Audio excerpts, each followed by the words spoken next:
Cool. Yeah. So I wanted to first just talk about the songwriting process. So this event is all about Under the Moon. So that's the latest single that I released with a music video, and that's the last single before my album comes out, which will be out on April 1st. It's not a joke. It really is coming out on April 1st. um, so this song, Under the Moon, I actually wrote in 2019, and I actually managed to find my songwriting notebook from 2019. I did Oh, cool. Song a Day May in 2019, which is what it sounds like. You write a song every day in May. I did like almost all the days. Um, and this was actually, Under the Moon was the first song that I wrote. So you can tell there's some edits and things. But it was the first song I wrote, and I wrote it actually like pretty fast. That's Um, why it's the best. that's what's the I'm best. just kidding. I know songwriting's so easy. Yeah, It it's doesn't totally. it doesn't always happen that way, but this time it did, and it kind of just worked out. I did end up rewriting the words in the bridge because the original words were really boring. Um, but pretty much the rest of it I didn't rewrite. And I remember when I wrote this, one thing about the song is that there's three different time signatures in it. It starts in 5/4, then it goes to 6/8, then it goes to 4/4 in the bridge. And I had been listening to another song. Oh, I should have looked up what it was. I can't remember, but it was a song with different time signatures in it. And I was like, oh, that's really cool. Like, I want to try writing a song like that. So that's kind of what I was trying to do with the song, and it worked out. um, I don't know how and much you want then, people to cut you off, Alex. Sorry if I, but I feel like no, go when ahead. I listen to this song, I don't even notice that it's in 5/4. Like it's like one of Mm-hmm. those. I feel like I've never heard a song in five that sounds like this one, Mm. and it just like the way that little piano and little pizzicato thing just bounces you along. It's just like I don't know. Never mind. I don't have that much to say about it, but it's so natural and just I don't know. Yeah, it doesn't feel like really syncopated or something in that Yeah, kind of like I five think four if style. you Yeah. hear the like just your ukulele solo or something, Mm-hmm. you could be like, oh yeah, there's the like 1 2 3 1 2 Mm-hmm. thing, but with the other parts, it just like rolls along in such a cool way. I don't know. Yeah, thanks. Yeah, this is the only song I've ever written with 5/4 in it. So maybe there'll be another one. But it is kind of fun to experiment with different time signatures. Um, and then I feel like the lyrics, I mean, I'm just always thinking about nature, I guess. So that just kind of happened. There wasn't a lot of like insightful planning or anything with that part of it. Um, so I'm gonna play the song so you can just hear the song itself, and then Emily, Casey, and I will talk a little bit about how we recorded the song. But here's the song itself, "Under the Moon," just ukulele, originally how I wrote it.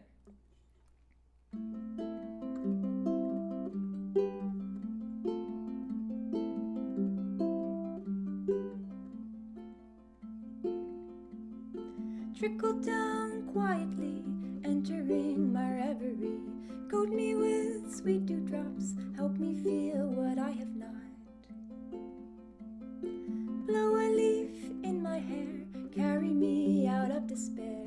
Place a twig by my feet, I may feel it under me. I will wake, I will wake, I will wake, I will wake. 'Cause in my heart I know I have places to go, places to be. In my heart I know I have places to go. I feel them, do they feel me? I'm coming so soon, under the moon.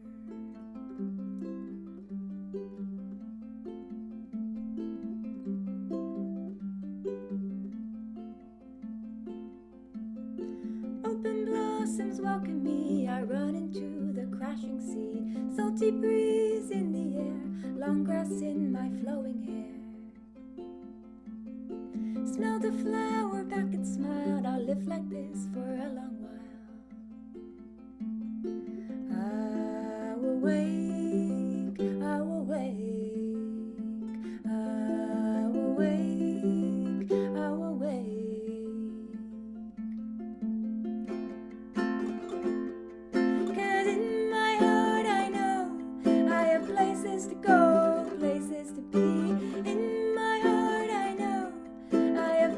to go. I feel them, do they feel me?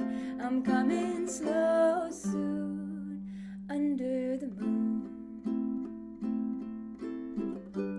In between the rivers and the sky, in the space the shadows occupy, in the light on the leaves up high, find me there, I will arise.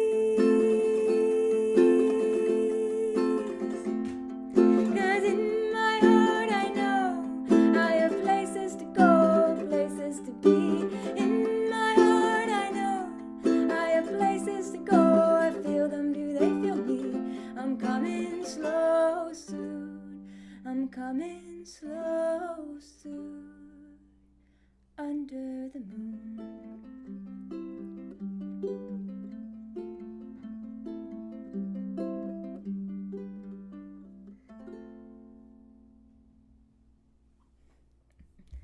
That's the song. Thank you. So, so now I'd like to talk with Emily. I'm going to spotlight Emily and Casey. Hi, Emily. Hey. And myself. To talk about recording. So Casey was the recording engineer, also mixed and mastered the song, and Emily is my former bandmate. Oh my gosh. I abandoned you. Still sad about that. It's a really, really good story, the falling out and like the break. Yeah. I'm just kidding. Yeah, there was so much drama. There was a big fight. Yeah. No, I just moved to Chicago. Yeah. So actually, Emily, you were like kind of one of the first people who like workshopped this song with me. So I don't know if you wanted to talk about kind of like that process and then adding stuff onto it. Yeah, we were playing in a band with Priscilla from Banded Starling, and you brought it to rehearsal at my house. And I remember when you were playing the beginning in 5, I was just kind of playing the piano part to get the hang of the 5, and I just never changed it. So I sort of imagined that I would change it in the future, but it kind of just follows the melody line. But I think in retrospect, it works because the words in the verses are very like trickling and sort of like so the piano is doing that too. And then we realized that the chorus needed some meat under it, so we were like, it's got to like marching boom, zoom, boom, in my heart. I know. So it was a really fun song, but like, I think I changed nothing about what I played on it from that very first rehearsal. So that's how hard I worked on it. Right. You just had good instinct from the beginning. The other thing I remember is like that little melody that goes over the 5/4. Dun, dun, dun, yeah. Dun, dun. I don't remember if it was Priscilla or you, but like that kind of, I think, made a nice like cohesion. Yeah, I think I played that just to get the hang of the falling 5/4, and then it just became the melody. Yeah. What did Priscilla play on that song? Or I think she just sang, and she might have played glockenspiel with that part. Cool. Yeah, she played that part on glockenspiel. Yeah. I remember when we got your parts, Emily, and I was like, oh my gosh, like this just changes everything. It was great, but like Alex had recorded like a pizzicato version of that dum dum dum dum first. Yeah. But yeah, I think why I love that song is honestly just like when it breaks into the pre-chorus, the changing from 5 to 3, just like hits me so hard every time I hear it. I love that. But yeah, I think the change in there, and then so the other thing you added, Emily, was like the ooh vocals. I remember when you said that part, I was like, we need to have that on all the sections. Like, can you do that again for all of them? Because it adds like so much texture to have your voice in there too, like at the bottom of it. The cool thing about you is that you play so many instruments, but they're all in the high end. So I feel like my mission, and whenever I play with you, is like adding low end.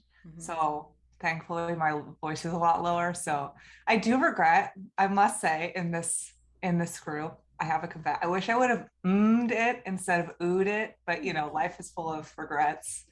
And Honestly, just imagine, sometimes and oohs can be kind of like hard to tell the difference between. Like I I don't actually know, feel like, but I wish it was an yeah, I think in the well, mix it works well. yeah. yeah, Yeah, Um, anyway, that was fun. I was just sitting here. I used this, I didn't set this up, but it was this microphone. And I went, ooh, in my deepest voice. yeah. The other thing about this song was that we didn't record it to a click track because I remember Casey, we were like trying to normally like we record all songs like a oh my metronome gosh, yeah, basically, so that like when you add other parts, it's easy to yeah, add on other parts. But because of all the time signatures, we just thought, well, let's just give it a try without it. yeah. And I forgot that. I think I must have asked you like, yeah, do you want me to map out like a click track for each section of the song? And you were like, yikes, that just sounds like such a headache. We probably shouldn't.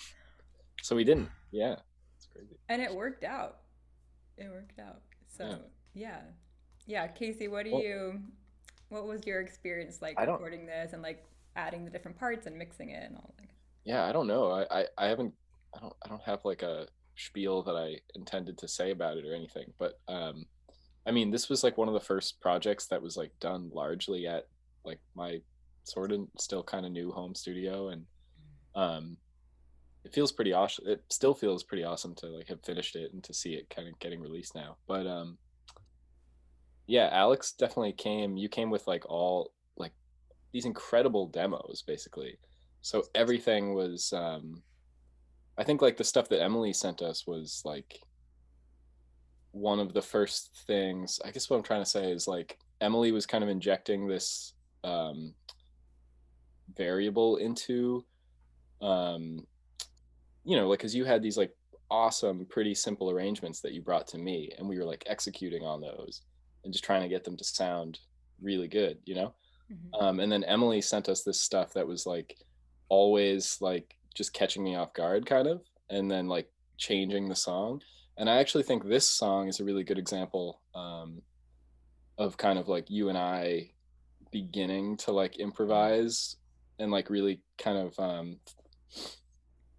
don't know, just like getting some momentum with just like making stuff up on the spot and just Mm-hmm. running with it. And like we added those layers of the violins and the bridge and stuff. Yeah. Like that's one of my favorite moments on the whole album. I love that part. So yeah. But yeah, I don't know. Yeah. It was like it was like both a really organized process where I feel like I don't know, you just like came into it so prepared, and like the songs at their core are so good. And then but yeah, I think like I think of Under the Moon as kind of where we caught our stride, like, and got running with like turning it into something that we wouldn't have quite expected or something. I don't know. But Yeah. I think we'll listen to the music video and the song after this, but like so you can hear it. But like yeah, the string part, like it gets really epic and like majestic yeah. kind of. And I think, that's obviously when I play it myself, it's not like that. So I think it's really cool that we got it to like that expansiveness Yeah. Yeah, of totally. it. All the vocals are probably actually the biggest driver of that. Like the ooze, like when hearing the ooze too, or the ums, or no, the ooze. The regretful ooze. Yeah, Don't regret it. those regretful ooze. No, no, the ooze were great. That was the part that really surprised me. I was like, oh wow, geez, like those are deep. And then, but yeah, that pointed us in a direction pretty strongly, I think, too. That like we were like, all right, the vocal layers on this one are going to be crazy. Yeah. Then, yeah. So We did add a lot of I love harmonies and vocals, so I'm just like Yeah, that was another one thing about playing with Priscilla that I miss. Like, Yeah. she always sang the higher harmony, I always sang the lower. Like, it just kind of fit nicely. yeah. Yeah. Can I say my favorite part, Alex? Yeah, I mean, go I have a lot of ahead. favorite parts, but because I was doing this alone in my house in Chicago, there's a line in the second verse that's like, I run into the crashing sea. Yeah. And I like made the interval of the piano a little dissonant. And it's like kind of the notes kind of crash into each other. And I was like, Mhm. yes, Oh, that's like so by cool. myself. I was like, oh, look at you. So just so you know, that's deliberate. And I That's deep. I didn't know that kind of depth was in there, but like I could listen feel to it. it. I just I'm because we're gonna gonna listen listen for to it. it. Yeah. I just wanted to Okay. say that, when you're working by yourself, there's no one to be like, oh, cool. So it was just Yeah. me, and I was like, Yeah, oh. but like me and Alex really thought it was that cool, Emily. Like we Yeah, we did. we I will really say did. I didn't notice the specific dissonant chord on crashing. It's I will listen crashing for it sea. It now. sounds like Yeah. a crashing sea. Yeah. Great. I I'm feel gonna like listen for that. right after the crashing sea thing that you're talking about, Emily, I remember asking you, Alex, like I think I don't know, I'm trying to take credit for something that probably wasn't even my idea. But I think I remember asking you to like sing like some ooze or something there. And then I feel like that I don't know, the second verse is really cool. It's because it is super different from the Oh beginning. yeah, You because know? there's some. I have some sort of like. I imagine it as the wind. I go I like think it's like ah. right after Yeah. that. Like I think Yeah. I don't know. It's it's me singing as the wind. Like I feel like It's we the were picking wind up on after that the kind of crashing sea. Yeah. yeah, something like that. I Yeah. just wanted to mention that because I've never told anyone it, and it made Yeah. me. This is the time to say It's it. Yeah, like this tiny definitely. moment where Definitely. I was like, Yeah, that's awesome. Yeah. Cool. Well, I think now we're gonna watch the video, which, we'll also Yeah. listen to the song. So you can kind of hear a little bit. We're listening for Emily's crashing chord. Um, and yeah, and then after we watch the video, we'll talk with the people who were involved in making the video. So, share screen. Let me do this. Hold on. Yeah, so this video we filmed in this last summer, so summer 2021, and it was filmed in North Carolina and New Mexico. And I really like it. So I'm really happy with how it turned out. So let's watch it. So today we have Mark. I'm gonna spotlight you, and Khim. And Gareth, my brother, is driving right now, so I don't know if he's available. Hello. Yeah, I probably don't have a exit available, but I'm with you in spirit. That was awesome. Cool. Hey, Gareth. Hey. Gareth was he was the videographer in the North Carolina portion of this, where he lives. And then Mark was helping out with the filming in North Carolina as well. And then Khim, my husband, if you don't know, was the videographer in New Mexico. So we also had my friend Leanne kind of help find locations, and she gave me a little information about them because she couldn't make it today. Yeah, so let's start with North Carolina. Mark, how you have a lot of experience doing film and that kind of thing. I'm curious, like, basically, how do you think I did? I think you did wonderful. I think when I saw the finished project, I went, wow. And the first thing I did was go in and show it to my wife, who went, yes. And then she went to your site and watched everything else too, with YouTube. Yeah, my background was long ago in the film industry. On major films, I was either a location manager or location scout, and sometimes into production management. And on non-union films, I was behind the camera, which is my great love.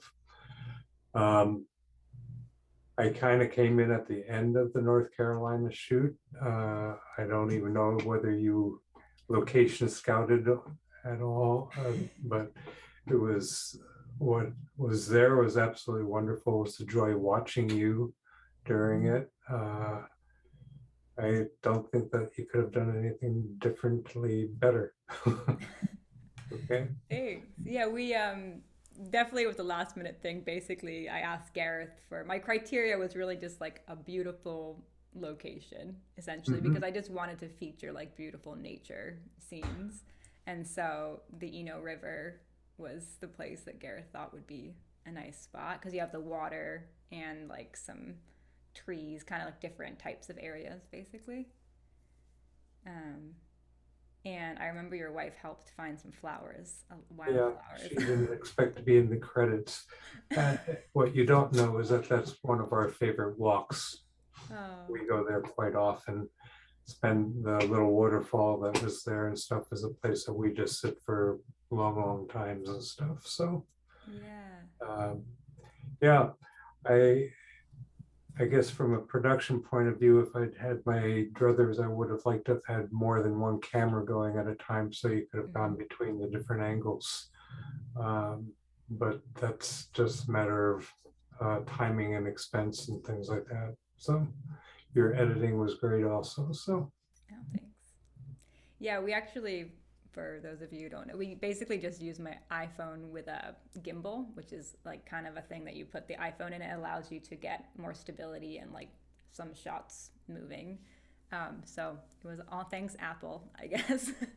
I was on one of the first films where they had something called a steady cam, which they still use, which is a big bodysuit that has, but you're actually somebody like me, because I'm tall and lanky, it doesn't work. You have to be kind of short and stocky to work it because it's so heavy.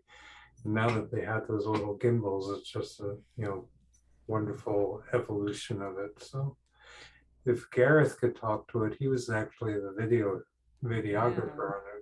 Gareth, are you able to say anything? Gareth, are you in a dangerous traffic situation? Or I can speak to it. Cool, yeah. As videographer, is that what you said? I cut out a little bit. Yeah, because we were just talking about like the actual filming of it with the iPhone and the gimbal. Yeah. And we're just wondering how that was for you. Yeah, well, it was the first time I'd ever used a gimbal to record, and I thought it was really awesome. Yeah, just that you can stabilize and move and get all these different angles. So a lot of it felt like just finding the right scene or angle, and feeling how that would flow with the story of it. And I just remember there was one moment, if you notice the scene transition, Alex kind of looks up a little bit, maybe 2/3 of the way through the video, and there's like a sort of lighting effect.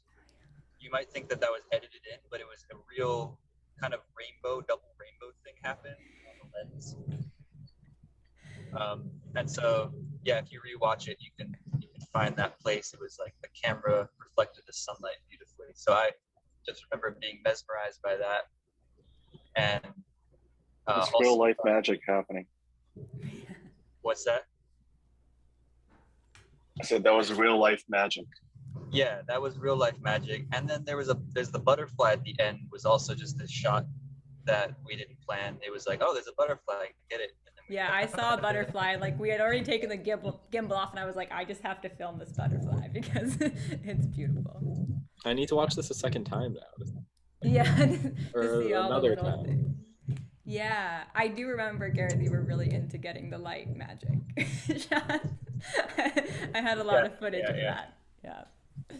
Yeah. And then also Mark had this reflective piece that he would like hold up to improve the amount of like bright ambience. So he would reflect the sunlight in just the right way. And Mark was like, no, a little bit this way, a little bit that way, trying to get it just right. But I thought that was cool. I'd never really thought about trying to perfect the lighting in a mobile filming environment. Yeah. Awesome. It was really fun. And I'm not a professional videographer. I was just your brother. So I was like, you're here. Can you learn how to use a gimbal by tomorrow? Learned that day how to do it. Yeah. So I think you did a really great job. Yeah. Well, I think it came together, beautifully, given that we're not you didn't have professional videography everywhere. We just had a lot of passion. And I was like, this is the shot we need. Let's do some close up on my feet. Let's do a wide shot. Yeah. Yeah. And we also just had the right amount of footage. My next question is for Khim. This has a photo in it. Can you explain this photo? What on earth is going on? Was this in the tent? You don't even look like yourself. Like, can you explain the context of this photo? Yeah, I think if I remember correctly, this was in the tent. So we were in New Mexico, filming, you know, the latter part of the video, like that looked like we were on Tatooine, Star Wars. Well, Alex and I had planned to visit a good friend there. Well, Leanne, who could make it. Yeah, and then we, you know, sort of made a last minute plan to go to the Bisti Badlands, and we went camping there. And that it was a very windy night, and we felt like the tent was gonna like blow off into the ditch right next to us. Yeah.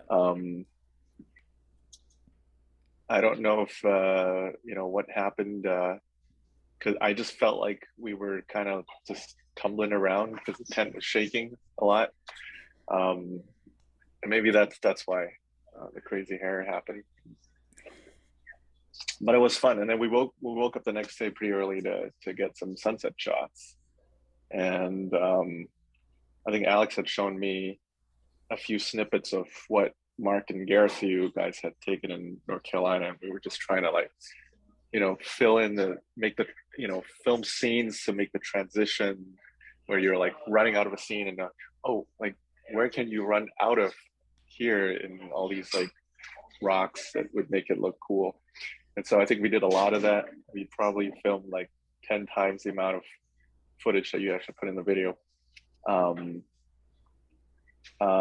It was a lot of fun. You know, we're just enjoying the sunrise, feeling grateful that we didn't end up in a ditch that morning, and we still had all our equipment with us. And there was even coffee that morning. That was great. Yeah. I remember because the Badlands, it was summertime. It was June, I think, and it's so hot. So we arrived like basically at sunset, camped, saw the sunset, camped, and then we woke up probably like 5 a.m., saw the sunrise, filmed for like a couple hours, and then we left and drove back to Taos by like 9 o'clock in the morning because it got too hot. There was like, you couldn't stay there anymore. So it was a very like fast turnaround. Yeah, our friend Leanne, who lives out there, she was telling me about the Bisti Badlands. So it's kind of a cool place. It's a national designated wildlife or wilderness area, and it has significance to the Navajo Nation, and it also has a lot of prehistoric things. Apparently, there is an entire rib cage of a prehistoric reptile there. They don't tell you where it is, but it's there somewhere. They don't want, I guess, too many people going to find it. It's a really cool place. It felt like Star Wars, 100%. And then we went to the Rio Grande Gorge, and we went there because part of the song is about the ocean, like salty breeze in the air, but we didn't have any ocean like in North Carolina or New Mexico.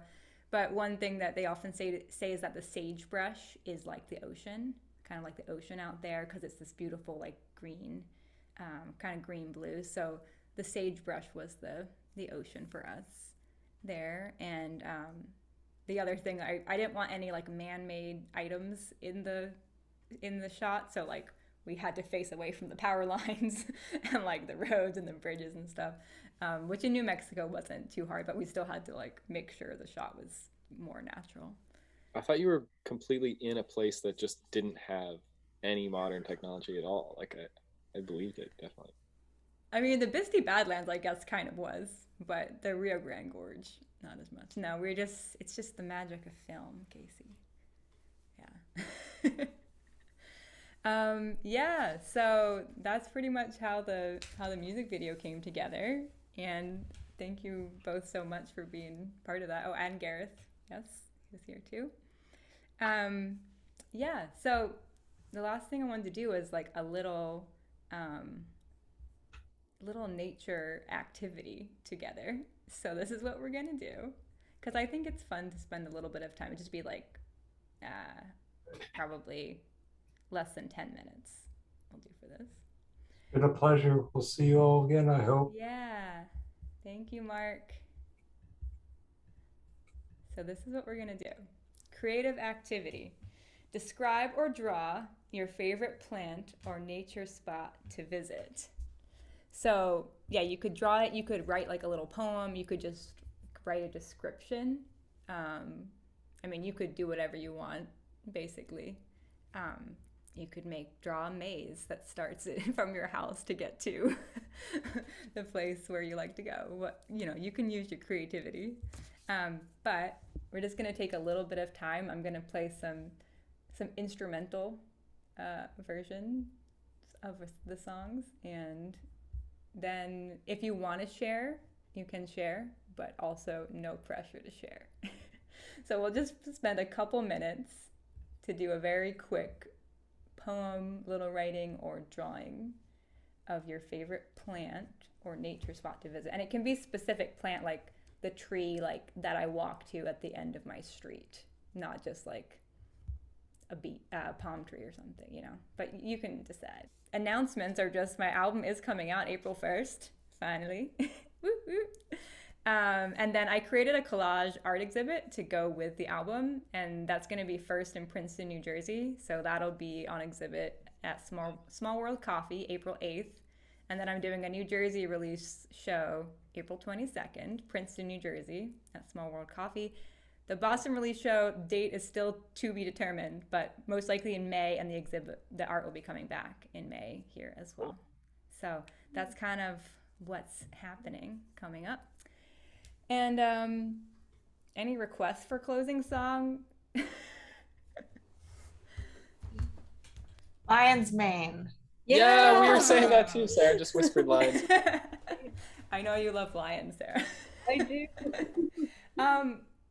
I never play this on ukulele, but I'm gonna give it a try because I don't want to take up. You gotta put your lion hat on for it. That's true. I agree. Also, can I play it?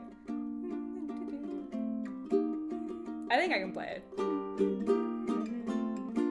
Okay, wait. Let me get my lion hat. It's right here. This is the lion. Well, Alex does it. Oh, hey, Noodle. Hi, Uncle Kim. It's a little bean of a thing. Okay. Oh, cute. Yeah, our apartment is just filled with a lot of headwear that I've made. This is my felted crown and lion hat.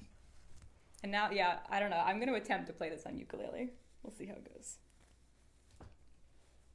I love that. Just like playing a song that you don't play on that instrument on a, just. Yeah, I might love it until I get to a part where I don't know how to play it. Let's see. Okay.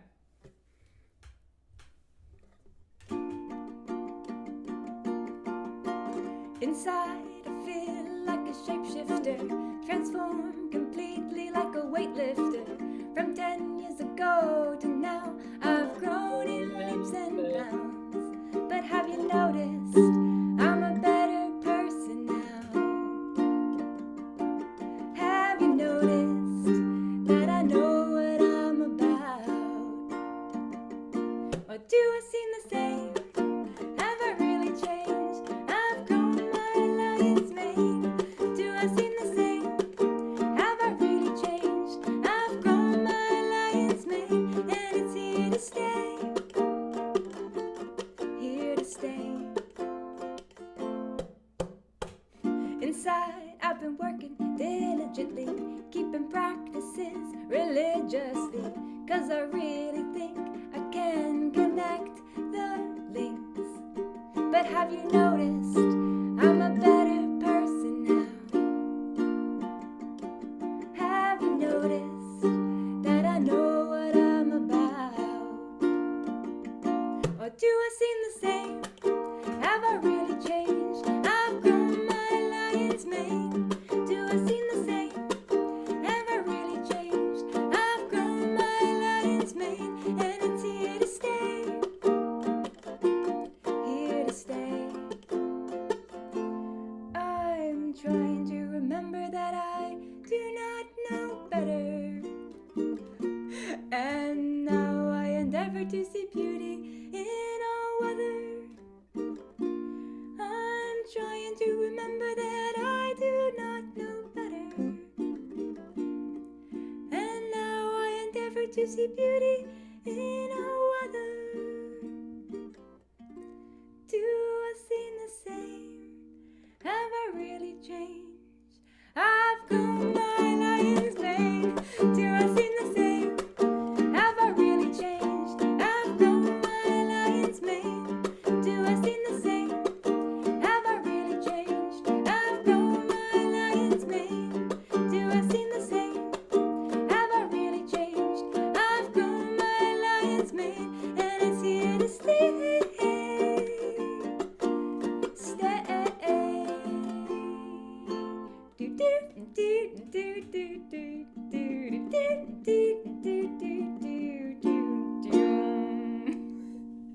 Yeah. There's a ukulele version that I'd never play that song on ukulele, so thank you.